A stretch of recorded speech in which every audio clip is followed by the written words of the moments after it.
क्या आप लोग जानते हैं कि इंडिया की जो फैंटेसी स्पोर्ट्स इंडस्ट्री है इट इज़ वर्थ 34,000 करोड़ और इस समय उसे 13 करोड़ यूज़र्स जो हैं वो यूज़ कर रहे हैं। लेकिन एक प्रॉब्लम है, ये जो इंडस्ट्री है वो खतरे में आने वाली है। ऐसा क्यों? ऐसा इसीलिए क्योंकि जो जीएसटी काउंसिल है उन्होंने डिसाइड किया है कि ये जो ऑनलाइन गेमिंग है उसके ऊपर वो 28% का जीएसटी लगाने वाले हैं और ये जो नया टैक्स रेट है it will B imposed on the entire transaction value in the case of online gaming. ये माना जा रहा है कि इस डिसीजन की वजह से काफ़ी सारी जो गेमिंग कंपनीज हैं वो इम्पैक्ट होंगी, जैसे कि Dream11, MPL, Gameskraft and games 24/7। GST council का ये जो स्टेप है इसकी वजह से इंडिया की जो ऑनलाइन गेमिंग इंडस्ट्री है वो ख़त्म हो सकती है, वो बहुत ही थ्रेट में है और इसकी वजह से जो कॉन्सिक्वेंसेज है वो हम सभी को झेलने पड़ सकते हैं, क्योंकि इस इंडस्ट्री के अंदर, इन कंपनीज़ के अंदर, इन स्टार्टअप्स के अंदर जो भी लोग काम कर रहे हैं, अगर ऑनलाइन गेमिंग कम हो जाएगी, लोग नहीं करेंगे, तो जो वहाँ पे वर्कर्स हैं, जो उन स्टार्टअप्स में, उन कंपनीज़ के अंदर काम कर रहे हैं, they can be laid off, तो अनएम्प्लॉयमेंट भी बढ़ सकता है। ये माना जा रहा है कि इतना सारा जो टैक्स लगाया जा रहा है ये डिस्करेज करेगा प्लेयर्स को from playing, specially professionals for whom it's a livelihood as it will be burden by taxation. और इसका नतीजा ये हो सकता है कि जो प्लेयर्स हैं they might be force to play on offshore platforms और जो पूरा विजन था of creating a digital progressing gaming ecosystem it seems pointless. अब अगर हम बात करें उन कंट्रीज़ की जिनको फ़ायदा हो सकता है, क्योंकि ये ऑनलाइन गेमिंग है तो फिज़िकली तो रिस्ट्रिक्टेड है नहीं, तो डिजिटली आप दूसरी कंट्रीज से भी खेल सकते हो और वो दो कंट्रीज़ जो यहाँ पे मार्केट लीडर हैं वो है USA and China with 23 and 25% market share. तो जो इंडिया के प्लेयर्स हैं, क्योंकि यहाँ पे टैक्सेशन इतना बढ़ गया है, तो वो शिफ्ट हो सकते हैं इन कंट्रीज़ की जो कंपनीज़ हैं, ऑनलाइन गेमिंग कंपनीज़ हैं, उनके ऊपर, क्योंकि इस समय उस रिगार्ड में क्या टैक्सेशन है क्या नहीं है इस बारे में कुछ भी क्लैरिटी नहीं है। लेकिन रेवेन्यू सेक्रेटरी संजय मल्होत्रा का कहना है कि वो ओवरसीज़ कंपनीज जो कि प्रोवाइड कर रहे हैं online gaming facilities in India, उनके ऊपर भी टैक्स इम्प्लीमेंट होना चाहिए और जो पेमेंट चैनल्स हैं वो एफर्ट कर रहे हैं कि टैक्स कलेक्ट किया जाए। इसका रीज़न ये है कि जो पेमेंट है वो इंडिया से किया जा रहा है, इसीलिए इनके ऊपर भी टैक्स लगना चाहिए। सो अब हम ये तो समझ गए कि इंडिया की जो गेमिंग इंडस्ट्री है वो थ्रेट के अंदर क्यों है, क्यों सारी जो कंपनीज़ हैं, स्टार्टअप्स हैं, वो परेशान हैं कि ये जो 28% जीएसटी अब लगाया जाएगा इसकी वजह से जो प्लेयर्स हैं वो खेलना कम ना कर दें। ये जो रेवेन्यू मेकिंग इंडस्ट्री है इसका क्या होगा। तो अब हम समझ लेते हैं कि ये जो टैक्स है ये रियल लाइफ में कैसे काम करेगा। जो प्रेजेंट सिचुएशन है वो ये है कि ज़्यादातर जो ये गेमिंग कंपनीज़ हैं they are paying a tax of 18% which is applicable on the platform fees, and the tax is distinguished based on the factors of these activities being games of skills जैसे कि fantasy gaming platforms। So ये tax कैसे applicable होगा, अब हम इसे एक example के थ्रू समझ लेते हैं। सो लेट्स अज्यूम कि जो प्लेटफॉर्म फ़ी है जिससे जो प्लेयर है वो पार्टिसिपेट कर सकता है किसी भी कॉन्टेस्ट में वो है 10%। तो अब जो प्लेयर है उसने 100 रुपीज़ डिपॉजिट किए गेम के अंदर, इस 100 रुपीज़ पे जो प्लेटफॉर्म कमा रहा है वो है 10 रुपीज़।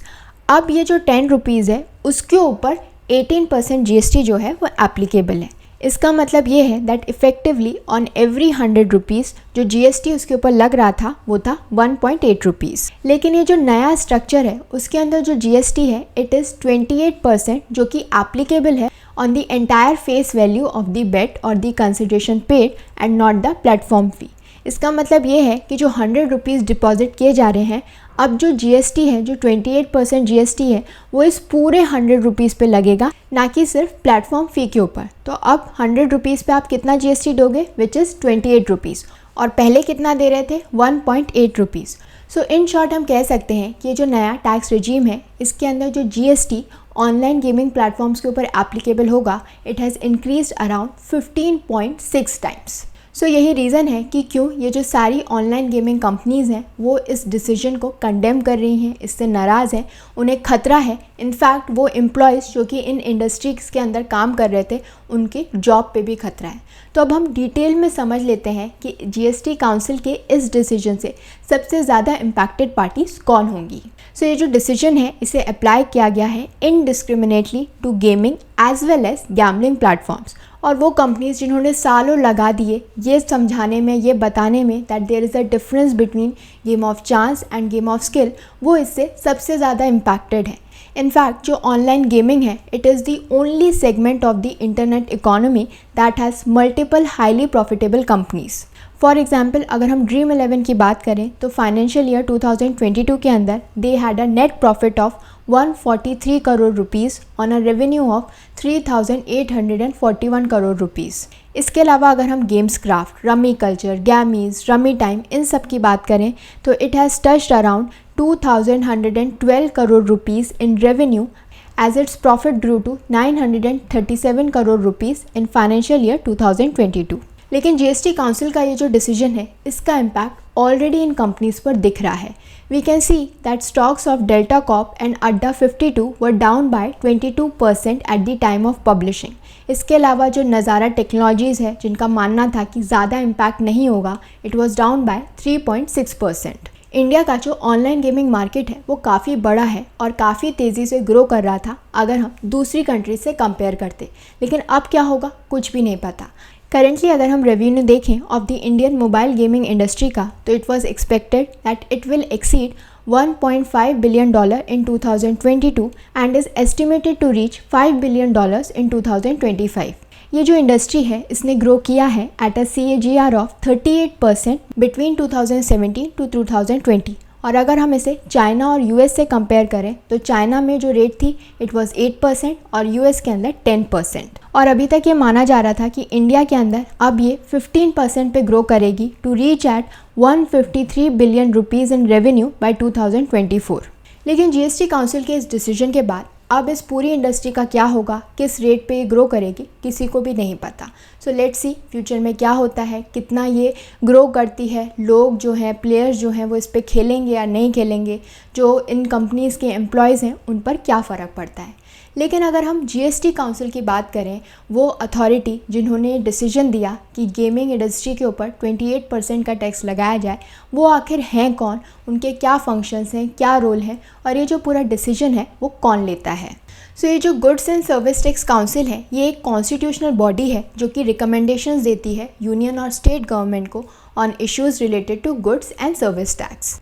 ये जो goods and service tax council है ये इनिशियली इंडिया के अंदर प्रेजेंट नहीं थी. इसे इंट्रोड्यूस किया गया था by 101st amendment act of 2016 which introduced a new tax regime of GST in the country.